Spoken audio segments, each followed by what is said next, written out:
Good morning, my dear students. Today we are going to discuss another important topic of cardiovascular system, that is circulatory shock, or you can say cardiovascular shock. In part 1 we will discuss classification depending on the causes, that is etiological classification of circulatory shock or cardiovascular shock. Actually there are various types of shocks and these shocks are different from each other. Electric shock आप लोग पता है, जैसे जब electric current लगती है, high voltage current, then there is shock and that is different type of shock, electric shock. Second is spinal shock, whenever there is injury in the vertebral column और spinal cord. For example ऊपर से कोई गिर जाए, fall from the tree और the roof, और some injury, blunt injury on the vertebral column, and there is vertebral column is broken and spinal cord, there is complete transection in the spinal cord. Then for first 3 weeks there is loss of sensory, loss of motor and loss of autonomic functions below the injury of the spinal cord, and that is not the spinal shock. Paralysis हो जाती है, the first stage is spinal shock, that is different. And third one is cardiovascular shock और circulatory shock, whenever there is less blood supply to the vital organs, to the brain, to the heart, to the kidney. And less blood supply means less supply of oxygen, less supply of nutrients, and there में अगर shock, that is cardiovascular circulatory shock. 3 shocks are different. Our topic is this, cardiovascular shock और circulatory shock. You know very well that deoxygenated blood from the body, upper part of the body, from the lower part of the body enters to the right atrium, then it goes to the right ventricle, and from here right ventricle it goes to the pulmonary aorta, and then through 2 pulmonary arteries the blood goes to the lungs, and there is oxygenation of the lungs. Carbon dioxide expelled out, oxygen entered into the blood, and oxygenation is there. This oxygenated blood from the lungs through 2 pulmonary veins from the left lung and 2 pulmonary veins from the right lung. So through 4 pulmonary veins it enters to the left atrium, then into the left ventricle, and from the left ventricle to systemic aorta, and then to the ascending aorta, descending aorta, and to the different arteries, systemic arteries. The blood goes to the different parts of the body, and whenever there is less blood supply to the different parts of body, for example to the brain, to the heart, to the kidney, to the liver, vital organs, whenever there is the lack of blood supply and lack of oxygen, lack of nutrients, then there may occur shock, and this shock is known as circulatory shock or cardiovascular shock. So what may be the causes of this circulatory shock? So there are different types of causes, and depending on the causes, the shock has been classified. So this is the again definition of the circulatory shock. The circulatory shock is a condition characterized by an inadequate delivery of oxygen and nutrients due to insufficient blood supply to the vital organs such as heart, brain, liver, kidneys, and GIT. Circulatory shock is a syndrome characterized by serious reduction of tissue perfusion. यानी tissue perfusion means वहाँ पर blood supply बहुत ज़्यादा कम हो रही है tissue के अंदर, with a relatively or absolutely inadequate cardiac output. Means the blood from the heart coming out is very less, and it results into a shock. So depending on the causes, the shock has been classified into 4 types. One is hypovolemic shock, the blood volume is less. Second, cardiac or cardiogenic shock. Third, obstructive shock, and fourth, vasogenic or distributive shock. थोड़ा सा इसको summarise कर लेते हैं. Hypovolemic shock, blood volume is less in the body and the shock occurs, that is hypovolemic shock. Blood volume किस condition में कम हो सकता है? One, hemorrhagic shock. If there is hemorrhage, so there is loss of blood. This is hemorrhagic shock. or whenever there is a surgery, there may be again the loss of the blood, external bleeding or through the internal bleeding, and that shock is known as the surgical shock. Then dehydration shock, जिसमें blood का loss नहीं है बल्कि water electrolyte का loss हो रहा है, जैसे वॉमिटिंग या डायरिया, डिहाइड्रेशन शॉक हो गया. फिर ट्रॉमेटिक शॉक, अगर क्रश हो जाए, कोई ट्रक ऊपर से गुजर जाए, उसका पहिया ऊपर से गुजर जाए और बोन और मसल्स क्रश कर जाए, ट्रॉमेटिक शॉक, उसमें प्लाज्मा का लॉस होता है. Burn shock, again there is loss of plasma. तो ब्लड वॉल्यूम कम हो रहा है किसी वजह से, चाहे ब्लड कम हो रहा है या वाटर इलेक्ट्रोलाइट्स कम हो रहे हैं या प्लाज्मा का लॉस हो रहा है, hypovolemic shock. Second, blood volume normal है but heart is not able to pump out sufficient blood. Heart कमजोर है, या तो हार्ट फेल्योर है एंड देयर में अगर शॉक या एरिथमियाज है, ठीक है, और शॉक हो सकता है, या मायोकार्डियल इस्कीमिया है, उसकी वजह से भी हार्ट फेल्योर या ब्लड जब हार्ट कमजोर हो गया है और वो सफिशिएंट ब्लड सप्लाई नहीं कर पा रहा है, कार्डिक आउटपुट लेस हो रहा है, then it is cardiac shock और कार्डियोजेनिक शॉक. थर्ड है कि अगर हार्ट भी ठीक है, ब्लड वॉल्यूम भी ठीक है, लेकिन कोई चीज कंप्रेस कर रही है हार्ट को ड्यू टू मायोकार्डियल ट्यूमर, बाहर से ट्यूमर है जो रिलैक्स नहीं होने दे रहा है, कंप्लीट डायस्टोल नहीं होने दे रहा है. उसके जब वेनस रिटर्न कम हो गया, कंप्लीटली डायस्टोल में ब्लड आ नहीं पा रहा हार्ट के अंदर, तो कार्डिक आउटपुट ही कम हो जाएगा.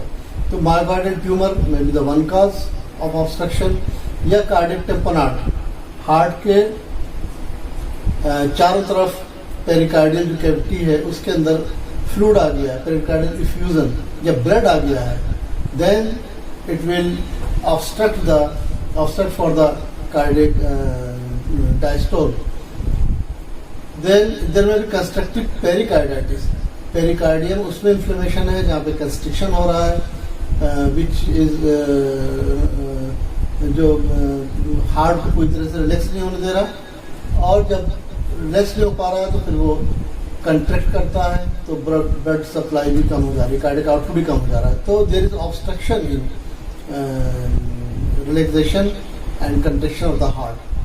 फोर्थ यह है कि अगर ये भी ठीक है बट वेजोजेनिक और डिस्ट्रीब्यूटिव शॉक, किसी भी वजह से ब्लड वेसल्स बहुत ज़्यादा डायलेट हो गई हैं, बहुत ज़्यादा डायलेट हो गई हैं, वेन्स डायलेट हो गई, आर्टरी डायलेट हो गया, ब्लड वहाँ पे जमा हो गया और वो ब्लड हार्ट की तरफ नहीं आ पा रहा, किसी वजह से हार्ट की तरफ नहीं आ पा रहा, यानी वेनस रिटर्न कम हो गया, तो भी कार्डिक आउटपुट ही कम हो जाएगा और शॉक हो जाएगा. जैसे न्यूरोजेनिक शॉक, नर्वस कहीं पर इमोशनल अपसेट हो गया, वेगस बहुत ज़्यादा स्टिमुलेट हो गई, वेजो डायरेक्टेशन हो गया, या एनाफाइलेक्टिक शॉक, और कोई एलर्जी हो गई, इंसेक्ट बाइट या स्नेक बाइट और सीवियर वेजो डायरेक्टेशन हो गया, एनाफाइलेक्सिस हो गई और शॉक हो गया, या सेप्टिक शॉक, कहीं पर जो वुंड है वो सेप्सिस है और वो इन्फेक्शन जो ब्लड के अंदर चला गया, उसके जो टॉक्सिन है वो वेजो डायरेक्टेशन कर रहा है. तो ये 4 तरह के शॉक हो सकते हैं depending on the causes. So one by one we will discuss. Hypovolemic यानी ब्लड वॉल्यूम कम है, उसकी वजह से शॉक हो रहा है. तो hypovolemic shock also known as the cold shock, it is caused by low blood volume resulting in decrease cardiac output. क्या क्या मैनिफेस्टेशन हो सकते हैं इंपॉर्टेंट मैनिफेस्टेशन हाइपोवोलेमिक शॉक? सबसे पहली बात, आप कभी भी देखें कि ब्लड प्रेशर अगर डाउन हो रहा है और पल्स बहुत वीक हो रही, कमजोर हो रही, that is known as thready pulse. Pulse rate ज्यादा है लेकिन पल्स कमजोर है. आप पल्स पर हाथ रखिए तो there is heart rate is more, pulse rate is more, but pulse is weak, blood volume बहुत कम है, थ्रेडी पल्स है और ब्लड प्रेशर डाउन है, तो आप सोच सकते हैं कि शायद पर्सन शॉक में जा रहा है.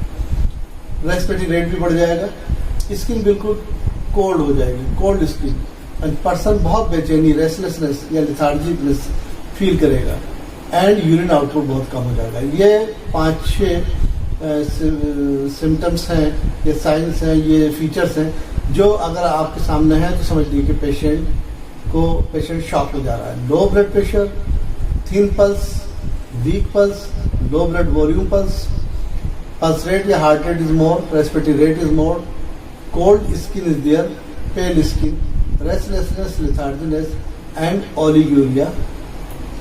ये फीचर्स हैं, ये याद रखना है.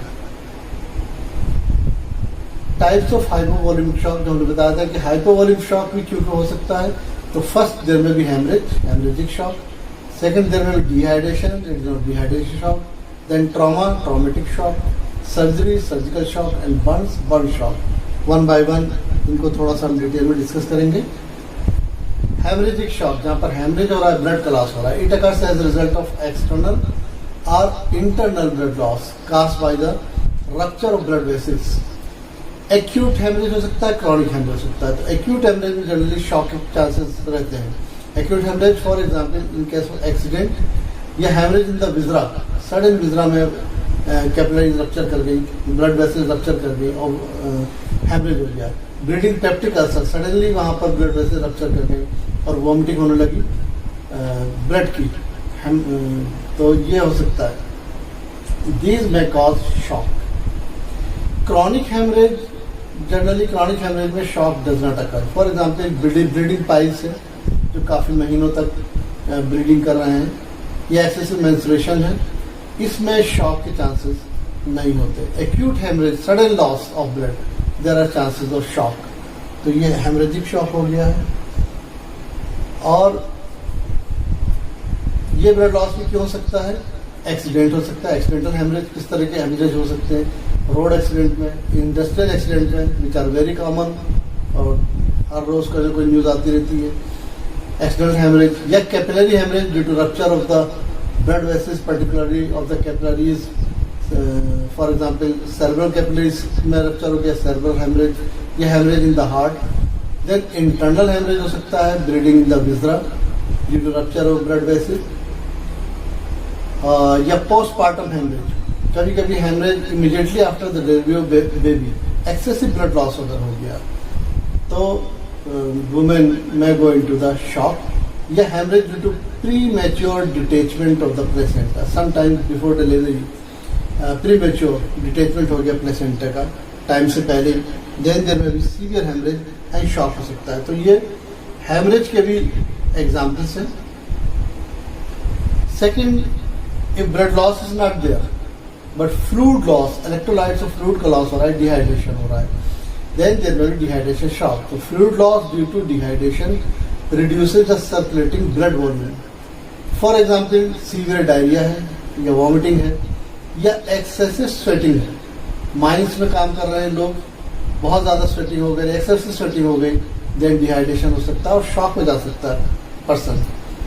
किडनीज में डायबिटीज मेलाइटस में बहुत ज़्यादा पॉलीयूरिया हो रहा है, अगर ज़्यादा हो गया, या डायबिटीज इंसिपिडस जहाँ पे एडीएच हार्मोन की कमी है, उसमें बहुत सीवियर पॉलीयूरिया होता है, या excessive use of diabetics, person ने बहुत ज़्यादा डायबिटिक्स ले लिए एंड बहुत ज़्यादा यूरिन आउटपुट हुआ और पर्सन शॉक में जा सकता है, या स्किन में बर्न्स के केसेस में लॉस हो सकता है। तो ये डिहाइड्रेशन शॉक है। Then traumatic shock, trauma means injury और wound caused by some external force, जहाँ पर कोई क्रशिंग हो गई है। Shock occurs due to damage of the muscle and bones due to crushing which is common in the road accident and battlefield.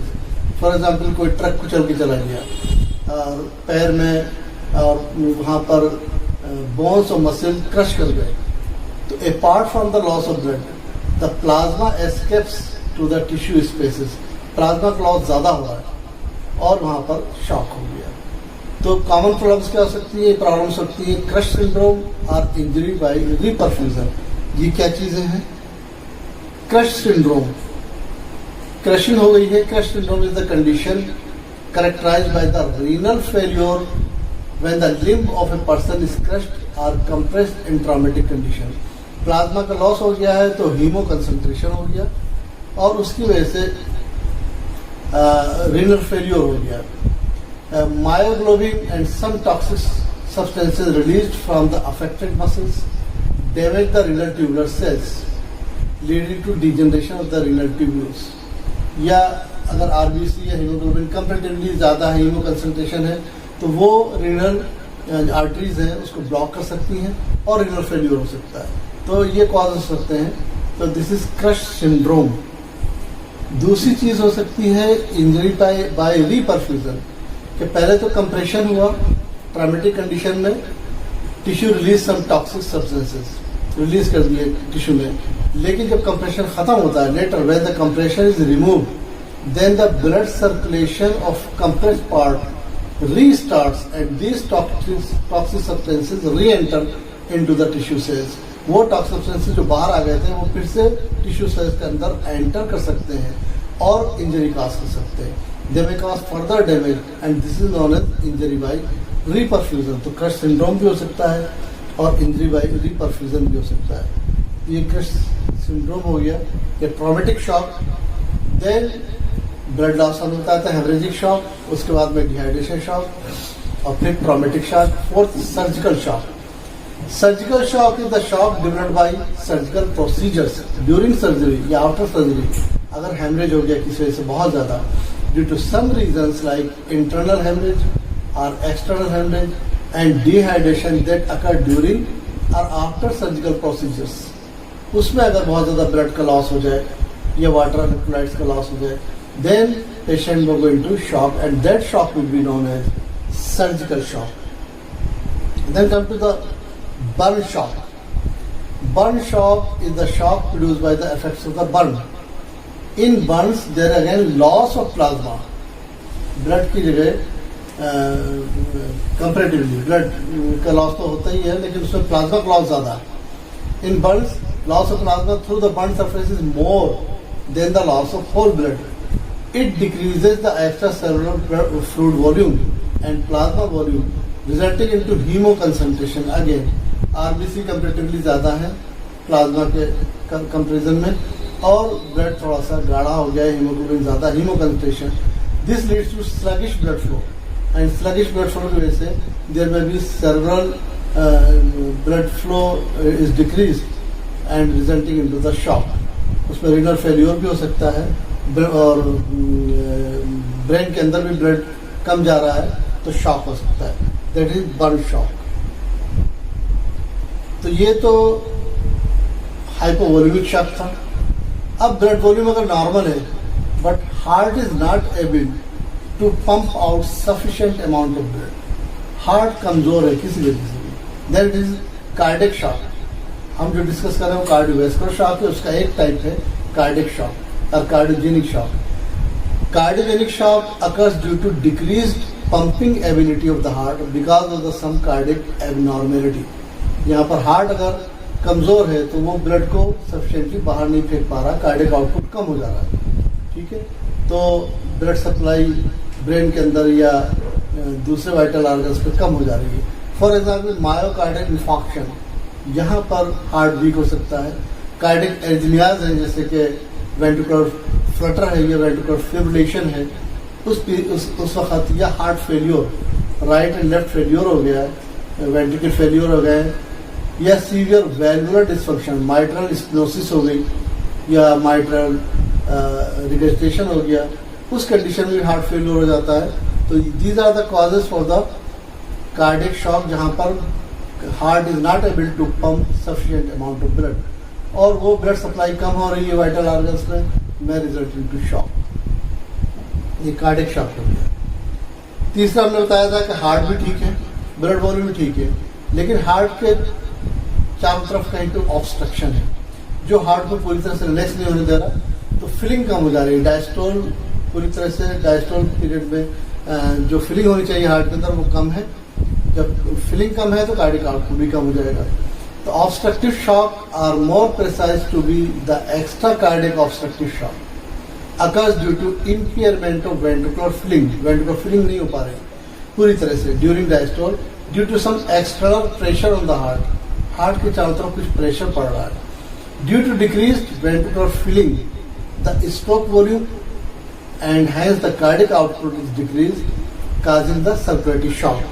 और क्या क्या causes हो सकते हैं और ऑब्स्ट्रक्शन के?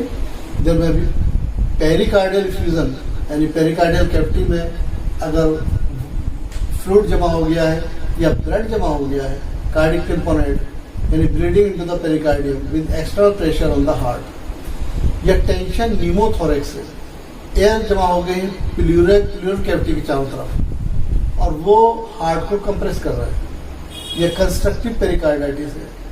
या हार्ट के बाहर कोई ट्यूमर है, कार्डियक ट्यूमर, ये सब हार्ट को पूरी तरह से रिलैक्स नहीं होने दे रहे हैं। डायस्टोल पीरियड में पूरी तरह से वेंट्रिकल फिलिंग नहीं हो पा रही, जब फिलिंग नहीं हो पा रही तो कार्डियक आउटपुट भी कम हो रहा है और it result into the shock, that is not the obstructive shock. चौथा ये कि ऑब्स्ट्रक्शन भी नहीं है, लेकिन हमने बताया था कि ब्लड वेसिस डायलेट हो जाए और ब्लड जो है वेसिस में जाके रुक जाए या जमा हो जाए और हार्ट की तरफ कम ब्लड जाए, यानी वेनस करंट कम हो जाए, तो उसे कहते हैं डिस्ट्रीब्यूटिव शॉक, क्योंकि ब्लड जो है डिस्ट्रीब्यूट हो गया है वेन्स में, डिफरेंट वेन्स में। ये vasogenic shock, blood vessel dilate हो गई है। लो रेजिस्टेंस शॉक भी कह सकते हैं इसको। This type of shock occurs when the neural reflexes और टॉक्सिक सब्सटेंसेस काज एक्सेसिव वेजोडाइलेटेशन। ये इंपॉर्टेंट पार्ट कि वेजोडाइलेटेशन बहुत ज़्यादा हो गया, ब्लड वेसल बहुत ज़्यादा डायलेट हो गई और ब्लड वहाँ पर जाकर स्टे कर गया।